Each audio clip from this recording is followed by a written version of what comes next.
ایک دور افتادہ خاموش اور دھند میں لپٹے گاؤں کے کنارے ایک پرانا سا کچا گھر تھا۔ اس گھر کی دیواریں مٹی کی تھیں، چھت پر ٹوٹی ہوئی کھپریلیں اور دروازہ ہمیشہ چرچراتا رہتا تھا، جیسے اپنی غربت کی کہانی خود سنا رہا ہو۔ اسی گھر میں ایک ننھی سی لڑکی رہتی تھی جس کا نام زہرا تھا۔ زہرا کی آنکھیں بڑی اور چمکدار تھیں، جیسے رات کے آسمان میں جگمگاتے دو تارے۔ اس کا چہرہ سادہ مگر دل کو چھو لینے والا تھا۔ وہ خوبصورت تھی مگر اس خوبصورتی میں غرور نہیں بلکہ معصومیت بسی ہوئی تھی۔ زہرا کی ماں کا انتقال اس کی پیدائش کے بعد ہو گیا تھا۔ گاؤں کی عورتیں کہتی تھیں کہ یہ بچی اپنی ماں کی جان لے گئی ہے، مگر حقیقت یہ تھی کہ وہ بچی نہیں بلکہ قسمت تھی جس نے یہ کھیل کھیلا تھا۔ زہرا کا باپ اکرم ایک غریب مگر محنتی آدمی تھا۔ اس نے برسوں تک اکیلے زہرا کو پالا، مگر آخرکار غربت اور معاشرتی دباؤ نے اسے مجبور کر دیا کہ وہ دوسری شادی کر لے۔ یوں زہرا کی زندگی میں ایک نئی عورت آئی۔ شمسہ بیگم بظاہر نرم لہجے والی عورت تھی، مگر اس کا دل پتھر سے زیادہ سخت تھا۔ اسے زہرا کی خوبصورتی ایک آنکھ نہ بھاتی تھی۔ وہ اکثر کہتی، یہ لڑکی میرے گھر کی نحوست ہے۔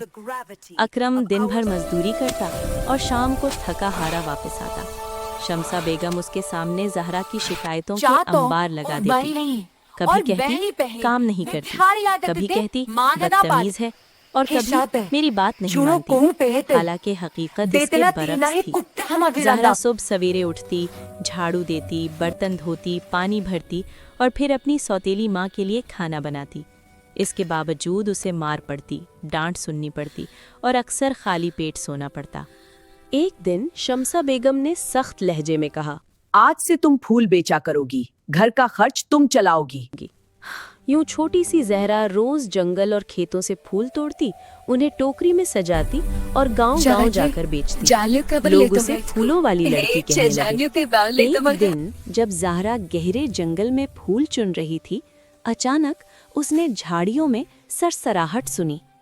اس کا دل زور زور سے دھڑکنے لگا۔ اچانک اس کے سامنے ایک بڑا سیاہ سانپ نمودار ہوا۔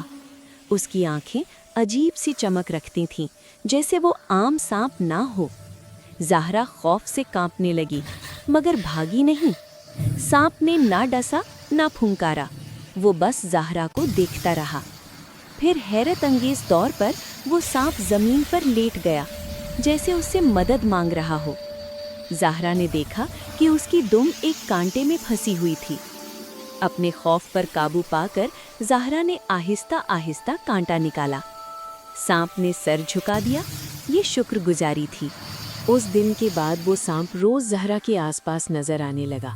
وہ اس کی حفاظت کرتا، جنگلی جانوروں کو قریب نہ آنے دیتا۔ زہرا نہیں جانتی تھی کہ یہ سانپ دراصل ایک راز تھا، ایک ایسا راز جو اسے غربت سے اٹھا کر شہزادی بنانے والا تھا۔ زہرا کی زندگی جیسے پہلے ہی دکھوں سے بھری ہوئی تھی، مگر تقدیر نے ابھی اپنے سارے رنگ نہیں دکھائے تھے۔ اکرم جو دن رات مزدوری کر کے اپنی بیٹی کے لیے 2 وقت کی روٹی کا بندوبست کرتا تھا، ایک دن شدید بیمار پڑ گیا۔ سردی کی ایک طویل رات تھی، بارش مسلسل ہو رہی تھی اور گھر کی چھت سے پانی ٹپک رہا تھا۔ زہرا اپنے باپ کے سرہانے بیٹھی اس کے پسینے پہنچ رہی تھی۔ ابا، آپ ٹھیک ہو جائیں گے نا؟ زہرا کی آواز کانپ رہی تھی۔ اکرم نے کمزور سی مسکراہٹ کے ساتھ کہا، میری بچی، اللہ بڑا ہے، ہمت رکھنا۔ مگر صبح ہونے سے پہلے ہی اکرم کی سانسیں تھم گئیں۔ زہرا کی دنیا اجڑ چکی تھی۔ وہ لاش سے لپٹ کر رو رہی تھی، مگر شمسہ بیگم کے چہرے پر نہ آنسو تھے نہ افسوس۔